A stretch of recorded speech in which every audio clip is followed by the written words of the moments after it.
Good morning, Shabbat Shalom, Hebrew Israelite Nation, brothers and sisters.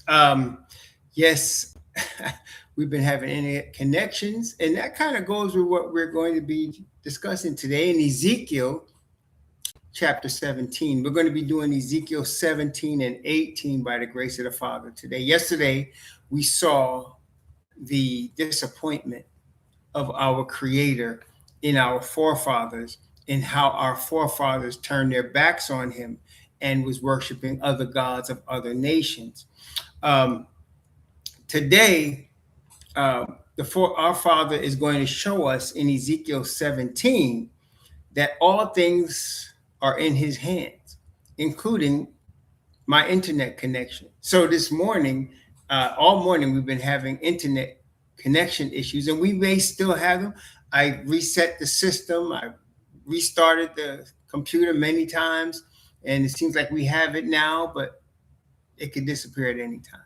And so also, as we know, I'm looking at Psalms 31, and because of the uncertainty of our internet connection, I'm trying to get right to our business today and not waste any time, because we don't know when it'll be out. We just don't know. So welcome, brothers and sisters, as we getting right into the study today. I'm going to Psalms 31, and this is the theme of the beginning of Ezekiel chapter 17, Psalms 31. I'm going to go from verse 14 and read verse 14 and 15 of Psalms 31. Welcome, everyone. Good morning to all of you. Thank you for being here. Praise the Most High. May he bless us and guide our direction today. Psalm 31, verse 14 and 15. But I trusted in thee, O Yahweh. I said, thou art my Most High. My times are in thine hand. Deliver me from the hand of mine enemies and from them that persecute me. What is all of that? All time is in the hand of our Creator. All time is in his hands. Our time is in his hands. When he says my times, that's the years. That's our years. Our years are already in the hands of our Creator. And we respect the life that he give us. And Moses teaches us, I believe it's Psalm 90. He teaches us. Yes, Psalm 90. This is a psalm attributed to Moses. Psalm 90, verse 12. So teach us to number our days, that we may apply our hearts unto wisdom. So we want to, my wife and I were discussing this morning. One of the things that have always bothered me personally was the idea that I wasted time.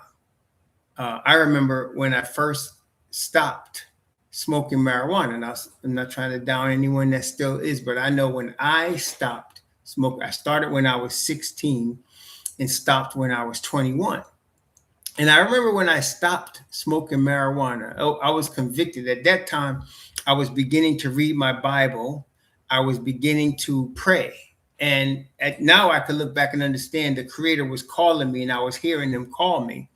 But the day I stopped, about maybe, I don't know, not that much longer after I stopped, I felt like a cloud came off of my head. I didn't even realize the cloud was there. And I started thinking clearer, and I started seeing things clearer. And I got a little sad because I realized I just wasted 5 years of my life.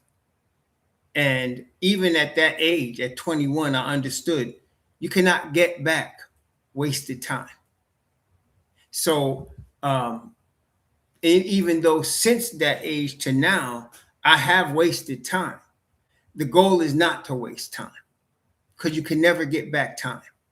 Okay, you can never get it back. So you want to ask, and that's why Moses said, teach us to number our days, that we may apply our hearts to wisdom. Ask the Most High, and I seek to ask him for guidance and wisdom all the time, because I don't want to waste time in things that I shouldn't be trying to do or accomplish or seek. I'd like to be in step with the Creator all the time as much as I can so that I don't waste any. This planet Earth is not long for time, as we know, in terms of how it is right now, in terms of the structure of the Babylonian system that we are now in. It's not going to last much longer. It's going to be cut short. And so people right now on the planet Earth, everybody's doing something or about something, but you want to be wise. And you, in the Bible, of course, James tells us in the book of James, one of the apostles of the Messiah, the book of James, chapter 1. And this is how really simple the Most High works everything. Really, if James chapter 1, beginning at verse 5. Actually, I'm going to start at verse 1 and I'm going to go down to verse 6. James chapter 1, from verse 1 to verse 6. James, a servant of Yahweh and of the Master YHWH Mashiach, to the 12 tribes which are scattered abroad, greeting. So James makes it plain who this letter is for.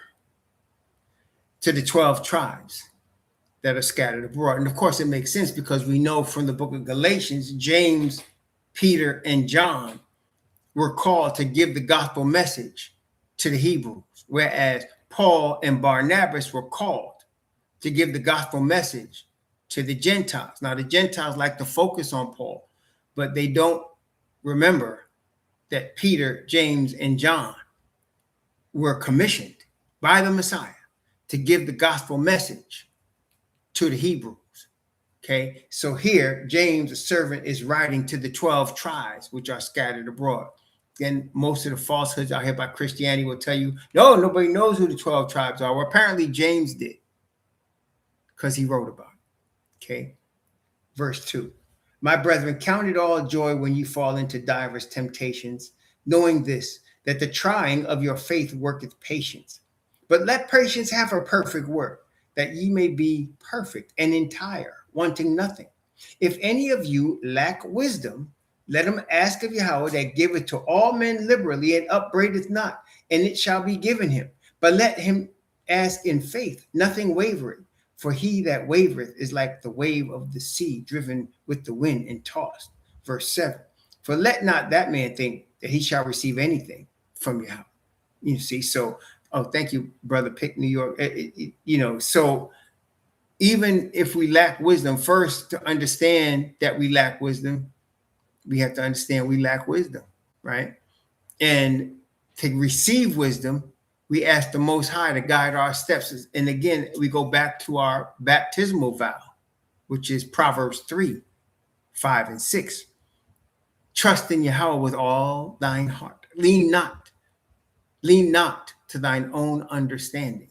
In all thy ways, acknowledge him, and he shall direct thy paths. Brothers and sisters, the theme today in Ezekiel chapter 17 is the Father sets up things and puts down things. The Father allows who rules and who doesn't rule. And he has his own wisdom and reasons why he does that. And we're not always going to understand. There are things that we experience and we wonder, why would God allow? Well, why is his business. And when you're his servant, that's all you care about. It's his business. We trust him. That's the object, to trust him. Okay. The object of our enemy is to get us to induce us to distrust the Heavenly Father, to distrust his wisdom, his righteousness, his purity, his truth, to distrust his word of what he shows us. But the Heavenly Father sent the Messiah to teach us. And if you recall, look at this here. This is Matthew chapter 28. Matthew chapter 28. And please excuse me as we're getting right down to business, because we don't know how long we're going to have internet today, but we're getting right down to business. In Matthew chapter 28, the Messiah says, the last thing that's recorded in the Gospel of Matthew is verses 18 to 20. Matthew chapter 28, verses 18 to 20. And Yahushua came and spake unto them, saying, all power is given unto me in heaven and in earth. Go ye therefore and teach all nations, baptizing them in the name of the Father and of the Son and of the Holy Ghost, teaching them to observe all things whatsoever I have commanded you. And lo, I am with you always, even unto the end of the world. Now, brothers and sisters, there's some things in here. So power has been given to the Messiah, which the Bible tells us all power belongs to the Father. So the Father gave power to the Messiah. And because he did, the Messiah said, go and teach all, he says, all nations, baptizing them. What you teaching them? Well, he said, whatsoever I have commanded you. So I just look, you look at a couple of excerpts from Matthew and you get an idea of what the Messiah was teaching the disciples. Okay, what he was teaching the disciples. For example, and a lot of these things the Christians ignore. Even they always calling themselves New Testament Christians, and half the New Testament they ignore. Okay, but let's take a look at, for example, some excerpts of what the Messiah taught the disciples that he's going to teach all nations. This is Matthew chapter 5. Matthew chapter 5, verse 48. Matthew chapter 5, verse 48. Understanding that all time is in the Father's hands, and he has given the Messiah now to have power also. And Messiah teach his disciples to say, go teach all nations. Teach them what? Be ye therefore perfect, even as your Father which is in heaven is perfect. Now, do we believe that the Father is perfect? Do we believe that he is perfect in wisdom and understanding and knowledge? You see, brothers and sisters, that's the challenge for us. He allows us to go through stuff. And that stuff can either cause us to question his perfection or not. And a lot of people like to say, why has God done this and that? They're questioning the character of one who is perfect, perfect in wisdom and power. See, brothers and sisters, we must understand this is our God. Also, here, let's take another look. This is same Matthew. What did the Messiah teach himself? First, that he's perfect and he wants us to be like him. Second, Matthew chapter 6, verse 33 and 34. It teaches you how we obtain this perfection. Matthew chapter 6, verse 33 and 34. But seek ye first the kingdom of Yahweh and his righteousness, and all these things shall be added unto you. Take therefore no thought for the morrow shall take thought for the things of itself. Sufficient unto the day is the evil thereof. So don't worry about tomorrow. See, like what? My temptation is worrying about seeing my mother. Y'all know this. But many of you have encouraged me, don't worry. The Most High has you, and you're right. So there's no problem with the enemy putting some spirit on me to try to get me to worry, as long as I recognize where that is coming from and come back to the Heavenly Father and seek what? His kingdom and his righteousness. The Father's kingdom is going to be a kingdom of righteousness, a kingdom of truth, a kingdom of perfection, a kingdom of perfect balance of people balanced with people, and nature balanced with us, and all of us balanced with the Creator. This is what the Messiah taught his disciples, right? And then he said in the next chapter, beware of false prophets, which come to you in sheep's clothing, but inwardly they are ravening wolves. So what is he teaching us to teach the nations? We should be perfect as our Father is perfect. We should seek his righteousness and his kingdom and not worry. And we should beware of following false prophets. He taught a lot, didn't he? And we just scratched the surface, obviously. We just touched on a couple of points, obviously. But we got to remember, this is what the Messiah is telling us to teach the nations. The Father is perfect. Seek his righteousness. That's how you get perfect. Seek his righteousness. Okay? Now, and all power is his. And he has invested it in his Son. So now we understand the brothers and sisters, our Heavenly Father makes no mistakes. See, this is another thing. See, we always are being challenged by our enemy. Why did the Father do this? Why did he do that? Why does this happen? Why does that happen? Well, we have to understand, brothers and sisters, as unrepentant sinners, we always fall into the category of blaming others for our sin. We always fall into the category of the Most High doing wrong, but we not. The reason there's sin on the earth and there's suffering is because that's what man chose when he went against the Father's word. That's straight what it is. Adam was our original earthly father, made from the dust. Adam went against the Creator's word. Adam and Eve did. That's why we have suffering, death, disease, famine, greed on the earth. The Heavenly Father, in his infinite wisdom, is seeking to bring us back from this type of life into perfection, into righteousness, into truth. And he doesn't make mistakes. You see, brothers and sisters, if you recall, the book of life was in the Father's hand. And he handed it to the Messiah. That's both in Daniel chapter 7, as we know, also Revelation chapter 5, as we know. So what do I mean by that? Well, he's giving the Messiah, as he called it, a kingdom of people. That's his kingdom. And it's going to be on the earth. But also we need to understand the Heavenly Father already knows who's in the book. You see, brothers and sisters, we will find, the Messiah will find out when he opened. Now we're in the 6th seal. When he opens the 7th seal, he's going to know all the people that make up the book. Father already knows. See, he already knows the people that are going to escape what disobedience brought to this planet. He already knows. That's why he calls it that, as a matter of fact. Those that have escaped, he uses that term. Escaped what? Escaped what disobedience has caused, brothers and sisters. So since the Father already knows who's going to be, and as a matter of fact, Paul already talks about it.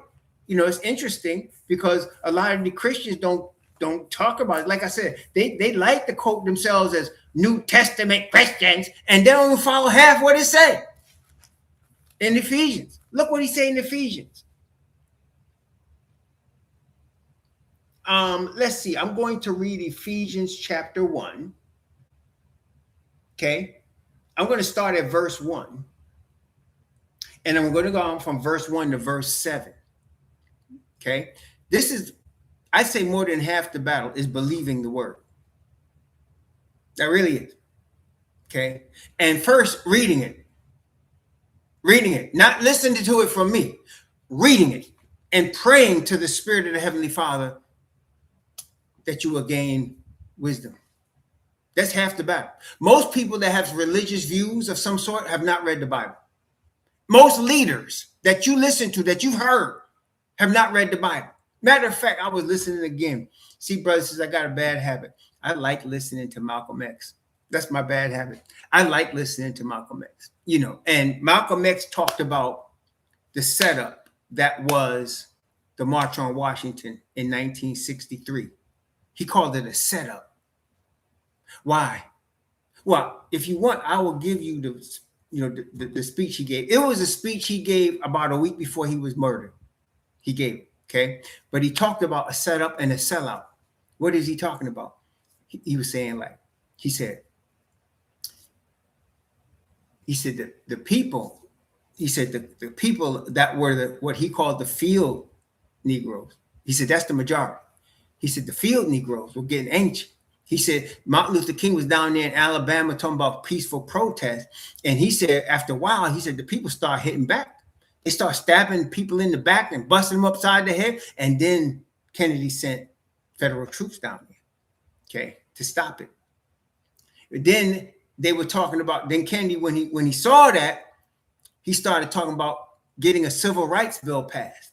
But the Southern senators, which were Democrat at that time, they were going to filibuster. They weren't letting no brothers and sisters. See what I'm saying? They would do anything to stop you from being anywhere approaching what they think is equal with them.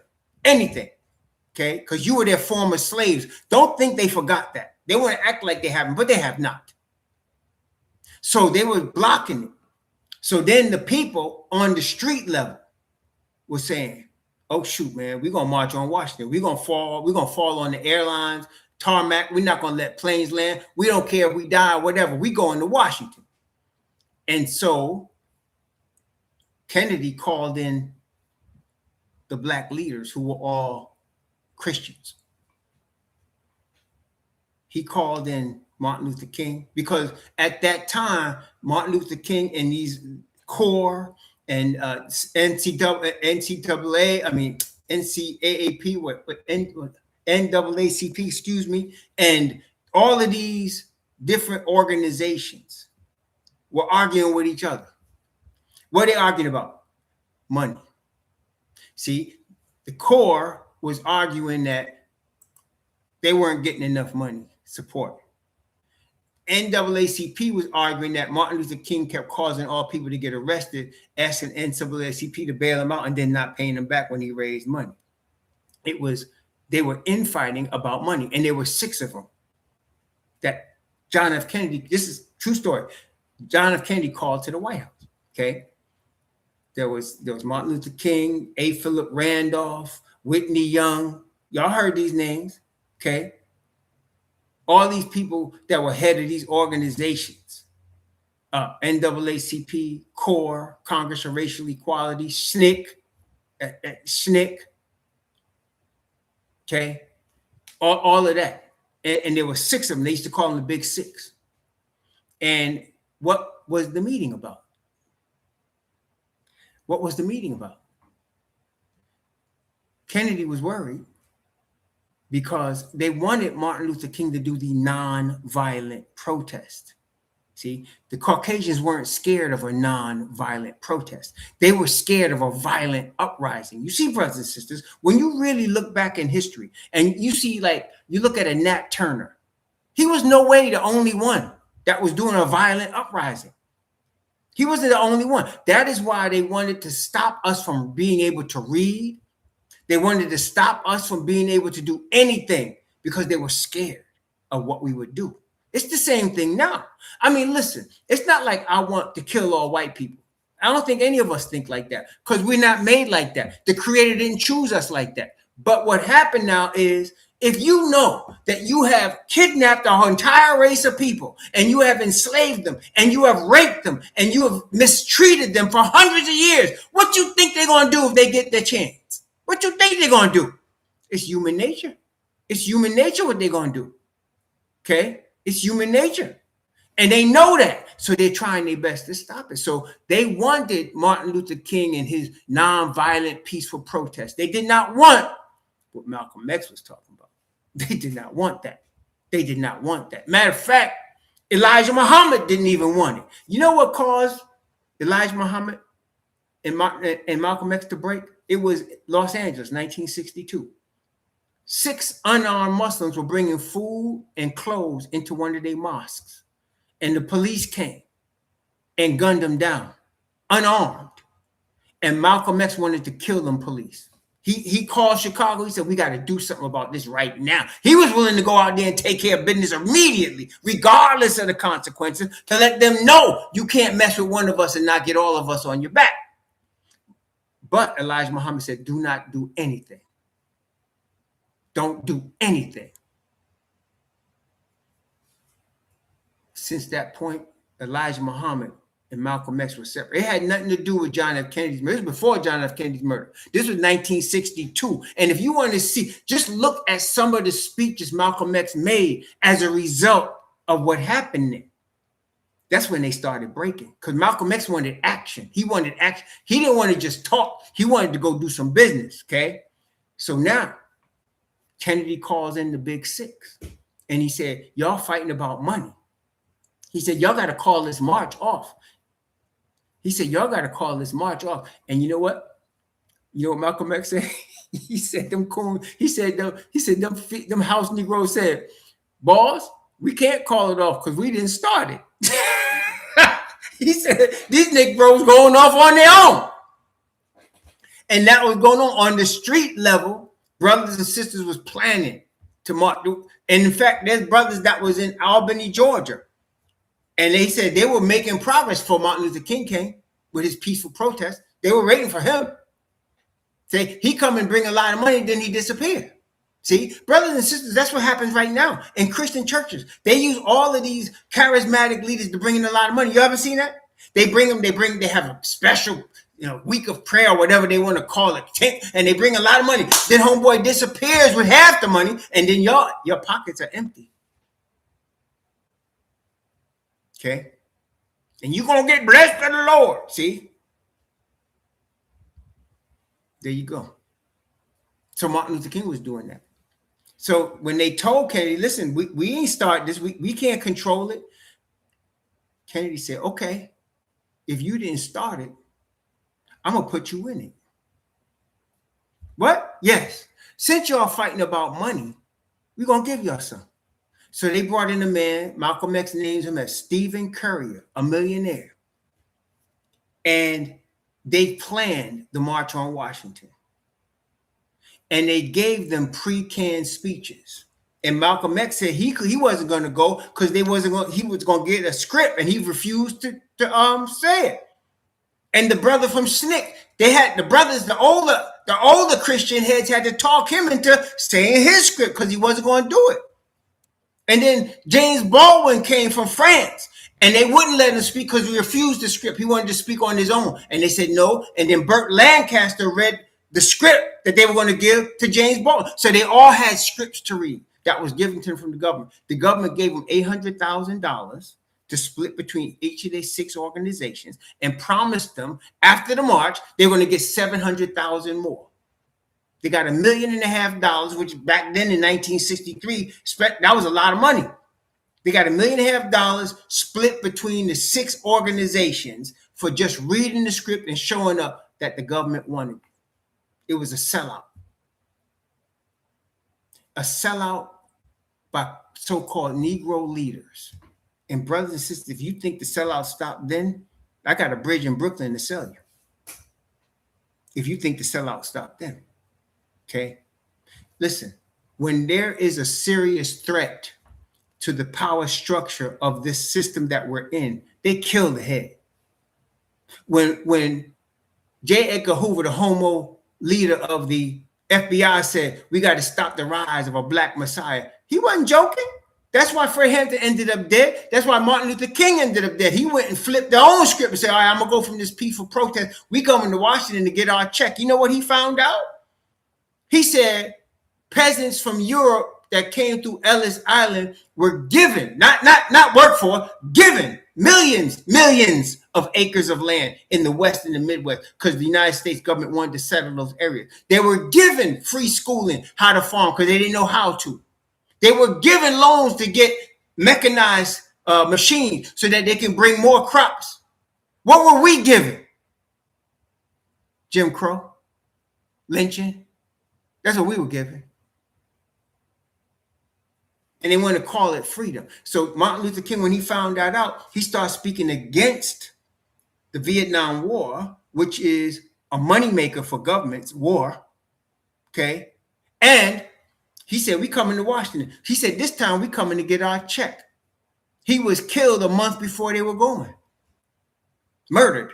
Because he had flipped the switch. He had went from the nonviolent money collector to now he's trying to do righteousness and get paid. He said, we come to get our check. He said, he done gave Irish, Polish, all these people money, Norwegian, Finnish, Vikings, gave them all kind of money to settle in the West. And he said, they got the nerve to tell us, pick ourselves up from our bootstraps. He said, how you going to tell somebody with no boots to pick up somebody from a bootstrap when you've been given money to get started and we've been given nothing? See? So brothers and sisters, so-called Negro leaders have always been sellouts. And you could always tell because they're still alive. That's why Jesse Jackson died, lived a natural life. His son was hooked up. His son had to go to jail because he started getting greedy, stealing. That's why Farrakhan, ain't nobody mess with Farrakhan. Why? You think they scared of some black Muslims? Please. If they're ready, man, they roll in there. Matter of fact, it was already shown in the movie Who Killed Malcolm X. Y'all should see that. This brother broke down. He went and did years of research to find out Malcolm X was killed by a bunch of black Muslims from New Jersey. And the dude that pulled the trigger on the shotgun was protected by the government. Even in his funeral, government officials protected and guarded his funeral. The man that pulled the trigger that killed Malcolm X with the shotgun, the short-off shotgun, protected by the government from a mosque in Newark, New Jersey. And everybody in Newark knew it.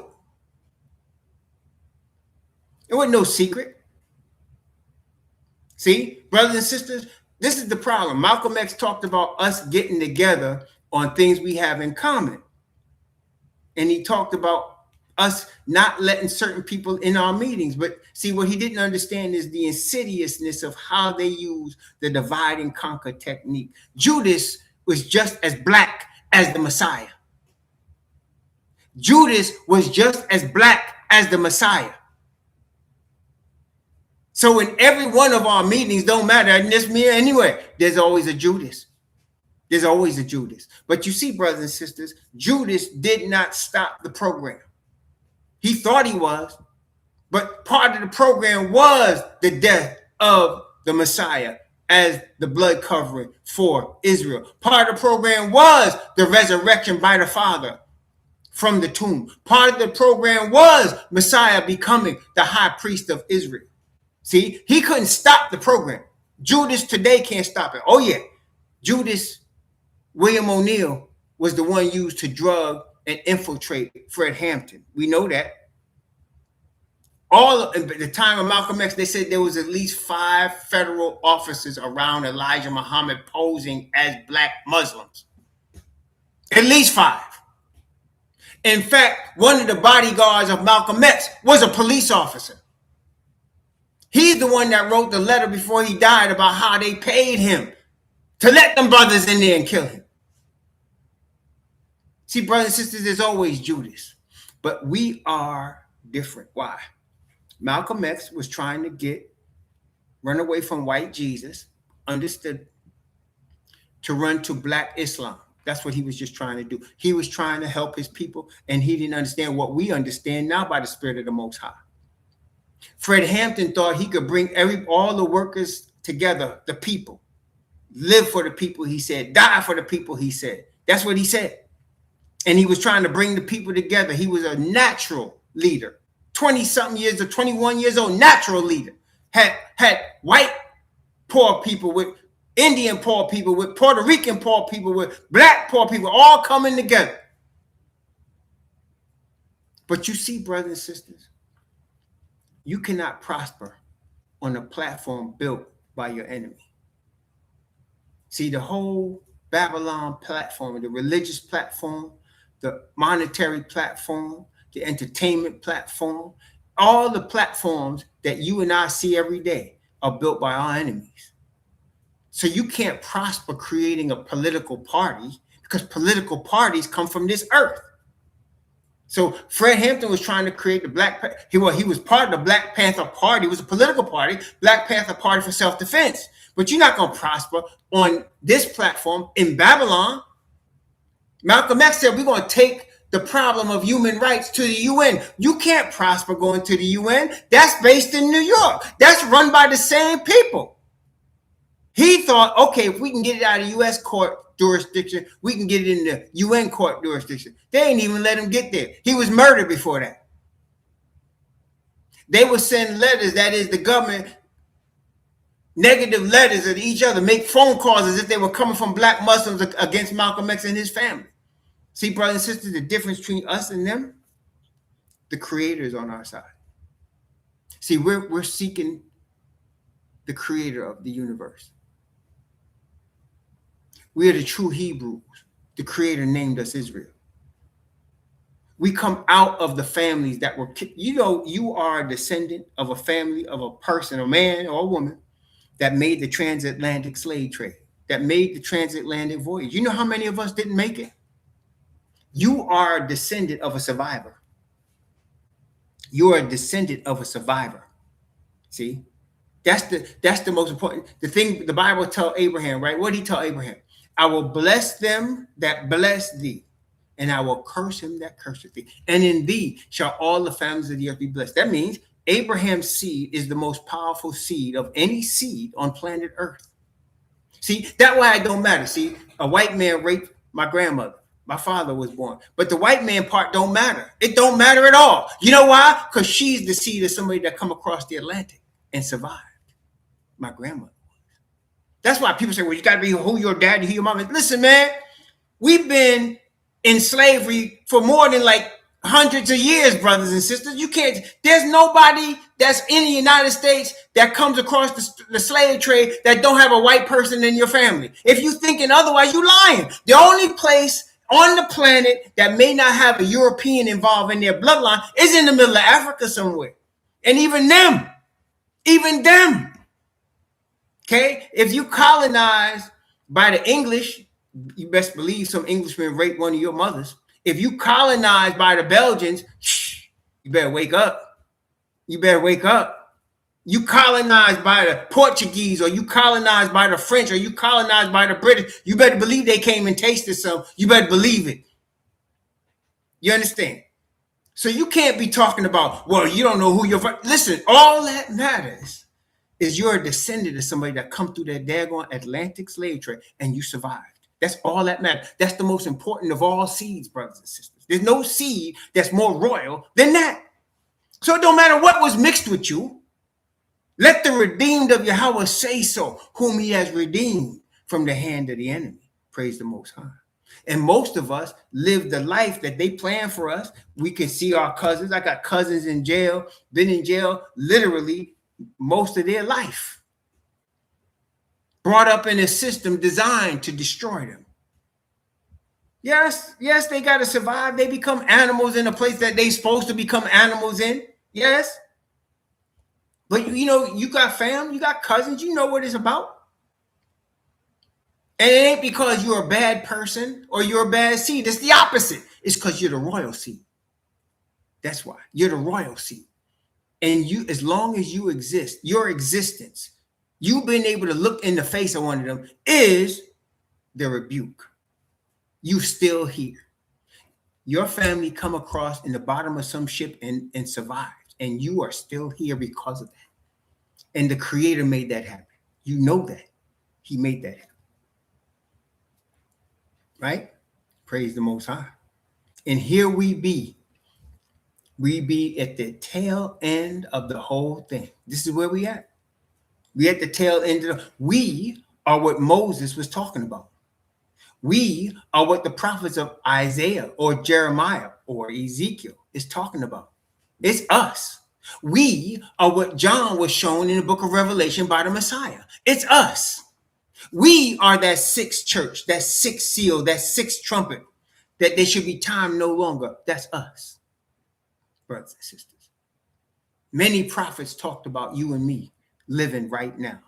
It ain't got nothing to do with you deserving it. Nope.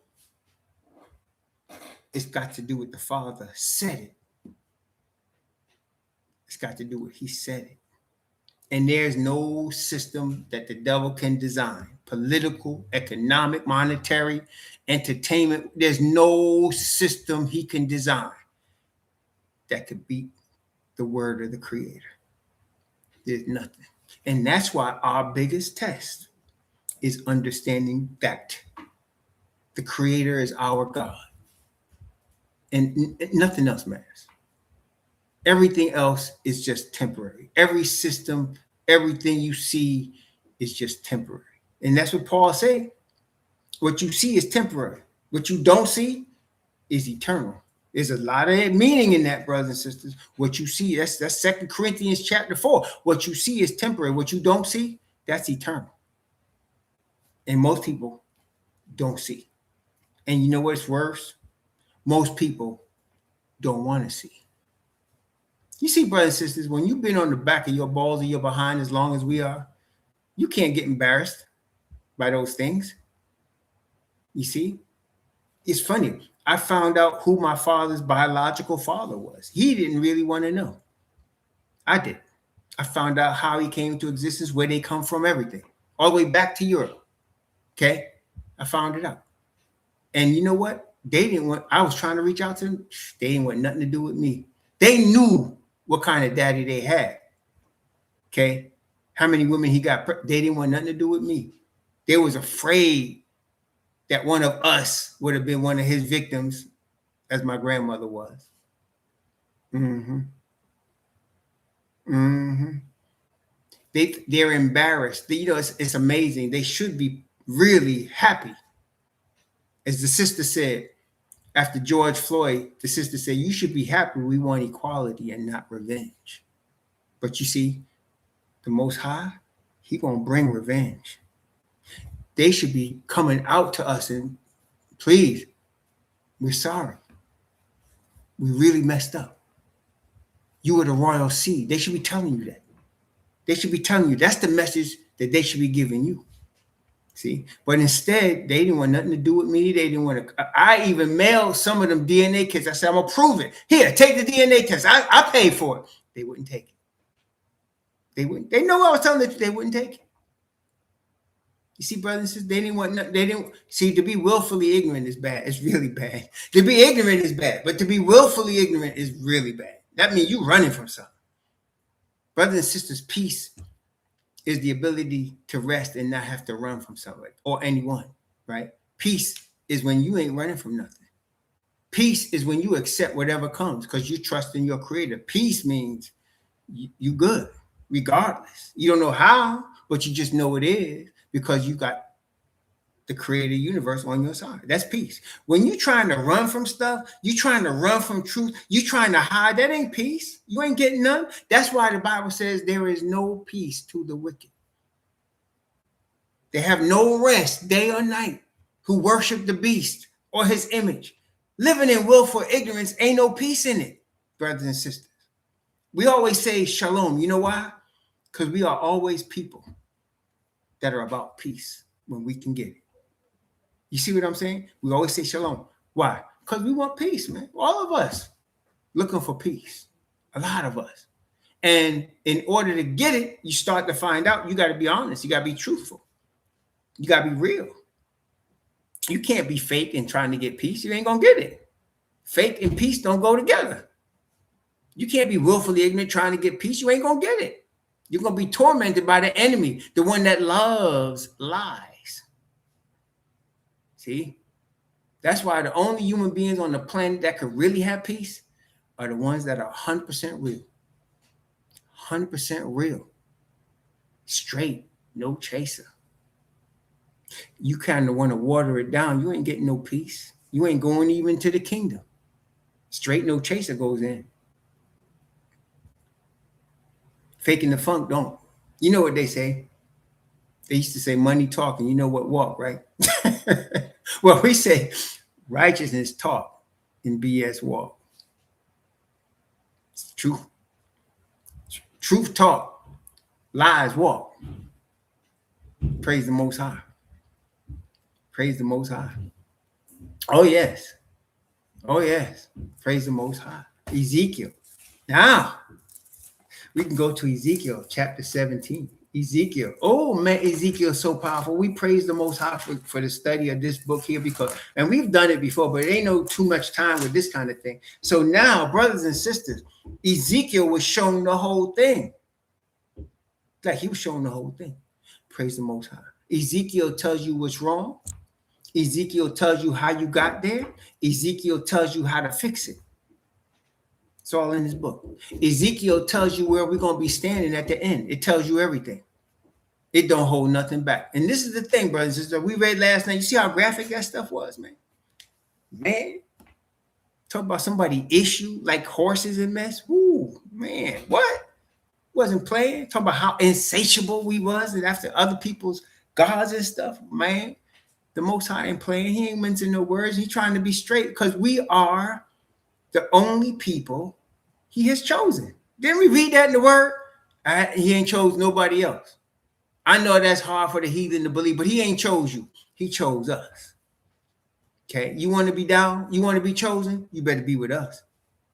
You better serve the God that we serve and understand who he is. Stop questioning and doubting and second guessing him like you know something. You don't. See? Ezekiel chapter 17. He gonna put out a parable. Then he gonna break it down. Okay. And what's the point of the parable? He's in control of everything. He'll put you down or set you up. And based on where your position is, you recognize what you at, what your real situation is. So what is ours, brothers and sisters? What is our situation? We are awakening in our enemy's land, right? We are not awakening in our own land. We are awakening in our enemy's land. That's the plan, for us to awaken in our enemy's land. That's why, brothers and sisters, we really can't do everything we need to be doing. We should be keeping all the feasts, the new moons, right? But you can't. Why can't you? Because you're in your enemy's land. What you going to say? Yes, or Masa? Can I have a day off, Masa? Feast of the Tabernacles, Masa. Is that how you're supposed to keep it? Really? Passover, Masa. Can I have a few days off? I know I went over my vacation, but I need some more time. No, brothers and sisters. When the children of Israel in their land, they don't need to be asking no masa for nothing, right? When it's time, it's time. You just do what you got to do. But see here, you can't do that. Not only you got to ask masa, you need them greenbacks he gives you. You need that. See, even brothers and sisters thought, well, I can pay off my land, and they can't. No, you can pay off your land, right? They put a debt on it because you have to pay it off, right? Even if you pay it off, listen carefully. They could take it from you anytime they want. And they create, if they don't have the law, they can create the law. See, they got this thing called eminent domain. You ever heard of that? You could have bought a house. You could have land in your family from the time you were set from slavery, from the time you were sharecroppers. You could have gotten land, hundreds of acres if you want. But if they decide they want to build a Walmart, and they need the land. They need it, yo. Guess what? They'll get it. I don't care what you own. You don't own nothing, really. You just think you do. See?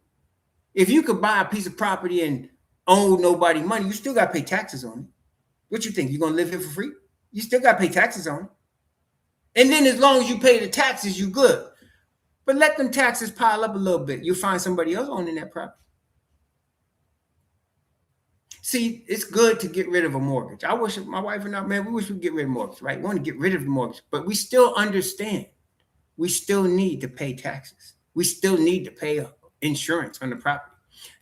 You own it, technically. What it really means is the bank don't own it for now. But brothers and sisters, if they want it, you can't stop them from taking it. You can't. If they want it. You understand? They could take it when they want to. And if you understand that this is your enemy's land. See, when you're in our land, nobody's taking your stuff from you. When you're in our land, you can build whatever you want. And stay in your tribe forever.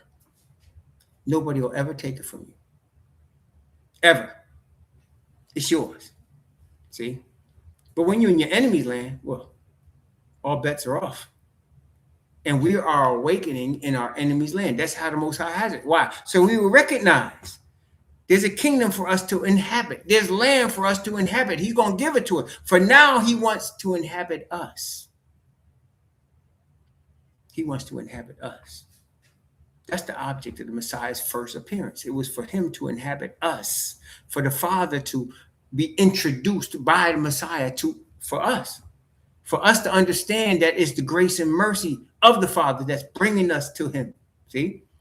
That's what the first appearance was about, for us to be clean, for us to be ready, for us to be prepared to inhabit our own land. You see, even our brothers and sisters, our forefathers, they were in the land, but it wasn't theirs. No. They were in the land, but the Romans controlled it, right? I mean, right? How you going to say you in the land? You ain't got a king of Judah sitting there. You got two high priests, and they practicing Judaism. When they sit there and talk about we've never been enslaved everywhere, they was lying. See, that's what happened when you willfully ignorant. They was lying. We are being prepared to be able to stand with angels in a kingdom of righteousness and truth. And we're getting that preparation in our enemy's land by design of the Father. Praise the Most High. Now, Ezekiel chapter 17, beginning at verse 1. Ezekiel chapter 17, beginning at verse 1, going down to verse 6. Ezekiel chapter 17, from verse 1 to verse 6.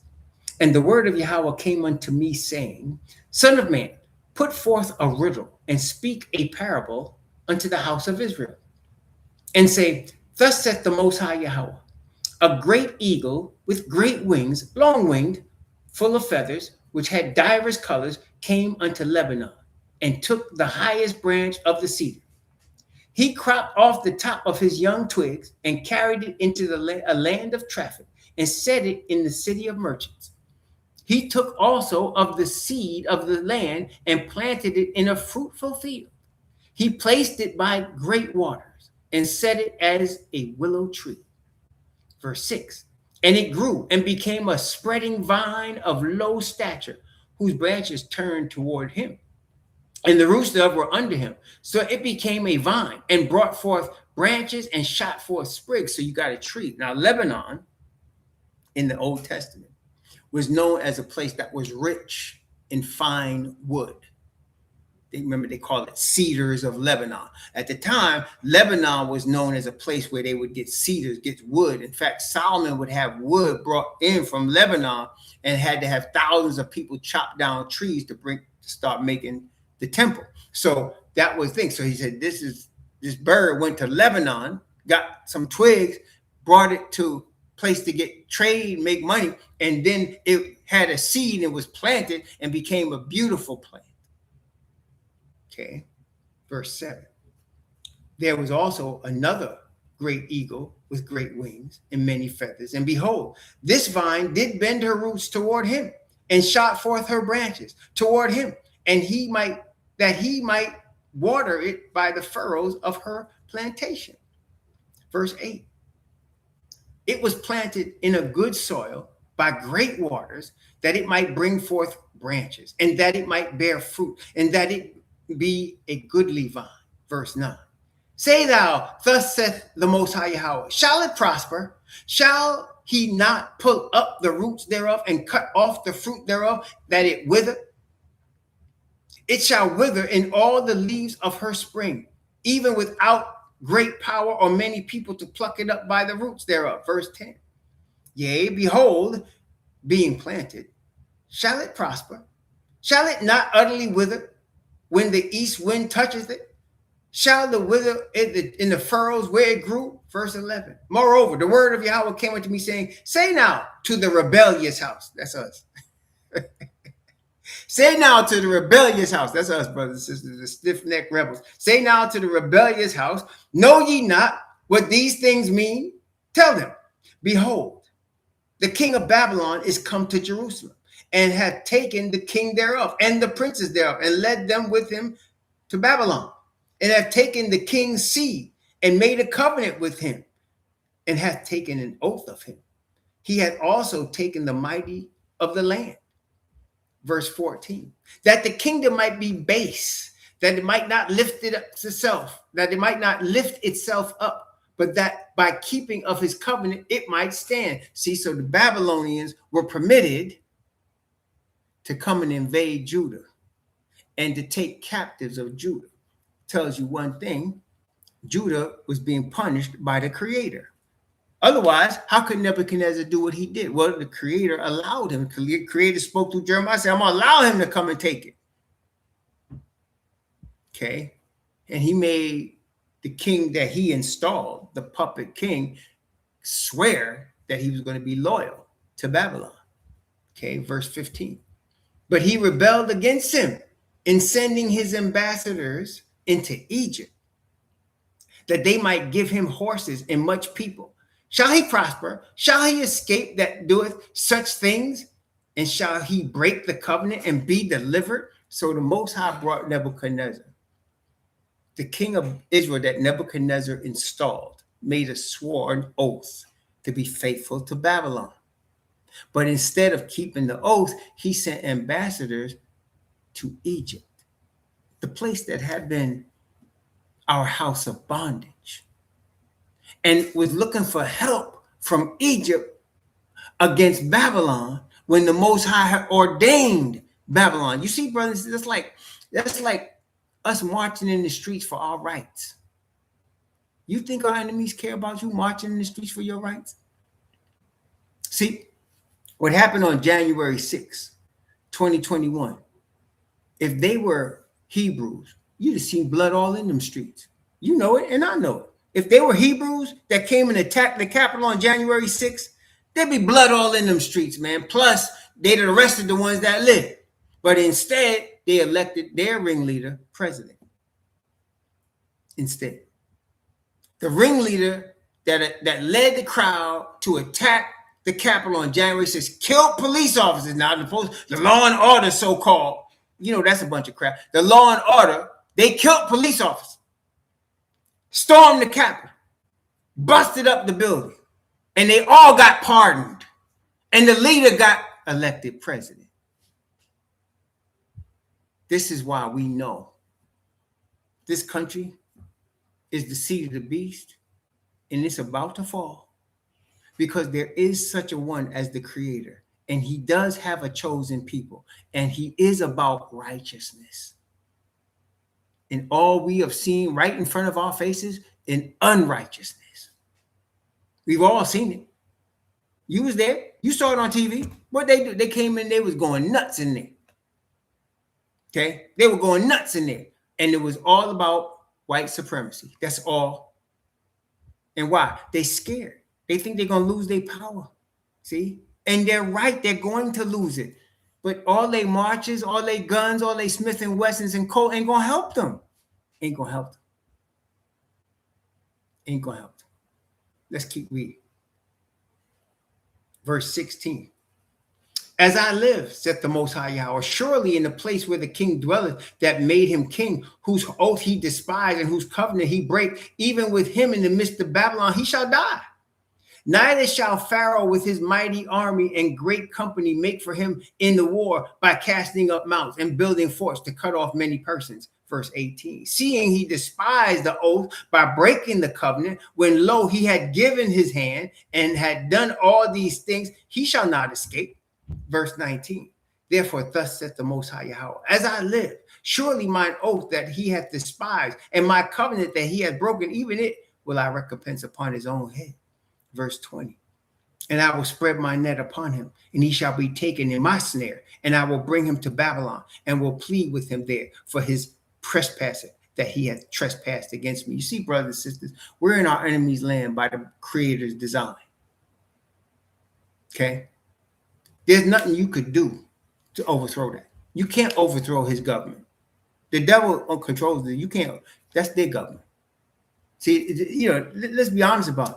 If you're not in the Most High side, the devil's controlling you. He's controlling your White House. He's controlling your churches. He's controlling your media. He's controlling your drugs. He's controlling the whole thing. But you also got to remember, as children of the Most High, we have a covenant to keep with our Father. And he's going to let that rule over everything. And soon the whole thing is going to be destroyed and taken over.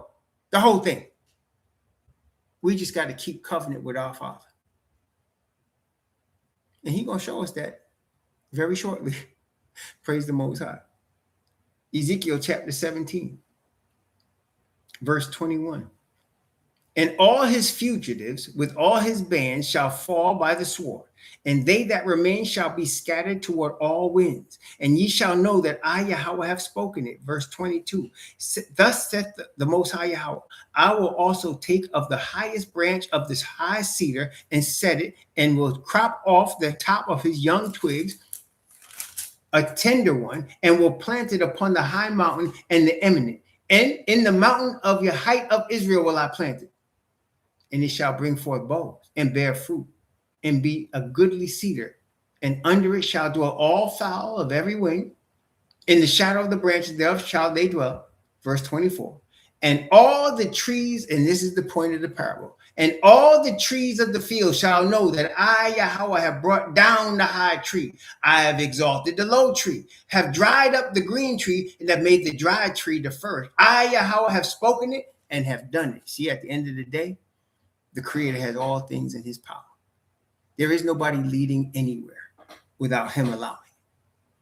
And in his infinite wisdom, he has reasons for doing what he does. Like, why would he have an orange agent president that's a child rapist, a convicted rapist, a thief in charge of the country? Because he knows the whole thing is getting ready to be destroyed. And all he wants is his true people out of it in terms of escaping it. That's all. See, brothers and sisters, right now, all characters are being revealed. You know, this president has given freedom to the white supremacists and racists of the United States. He's given them all of the impetus and freedom they want to express how they really feel. See, brothers and sisters, how they really feel. It's like what happened with my stepmother. Her and her daughter trying to steal the house that my father brought me after he died. Why? Because now he's dead. So they feel like they can express how they really feel. And brothers and sisters, all of us, everybody is going to be placed in a position where you're going to be free to express what you really are. That is why, brothers and sisters, we all, if we're caring about the Creator, express to the Creator what you really want, his righteousness, his truth. Express to the Creator where you really are and how you got here, your own fault. Express to the Creator how you want his truth, his righteousness, his spirit within you. He will guide you, because now everybody's getting to express what they really want. And now the sheep and the goats are being separated right now. It's already happening. The wheat and the tares are being separated right now.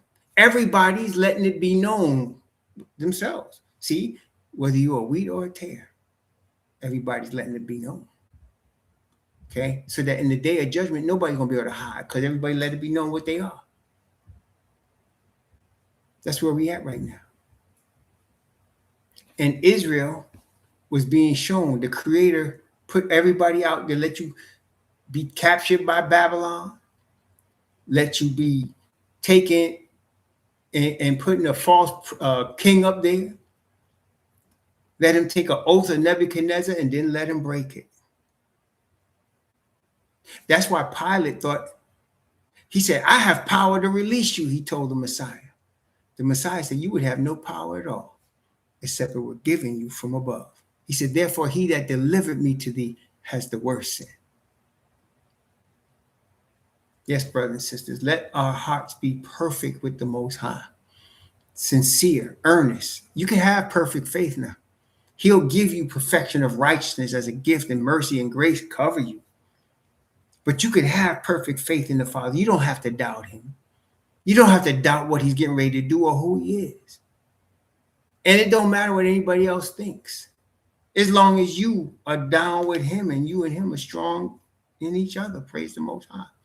What everybody else thinks don't matter. And soon you and I are going to have to stand boots on the ground for ourselves with the Creator. We're going to have to trust him. It's coming. It's not that far at all. And everybody right now in this whole system, society, is letting it be known who they are and where they stand. There's honest ones and there's dishonest ones. There's sincere ones and there's insincere ones. Everybody's going to be made known from what type of metal they are, whether they base metal or gold. The Messiah and the Father are going to let all the situations, circumstances show what we're about. Chapter 18, you're going to see that one. May the Most High bless you and keep you. May he cause his face to shine upon you and be gracious unto you. May he lift up his countenance upon you and give you peace. Shalom.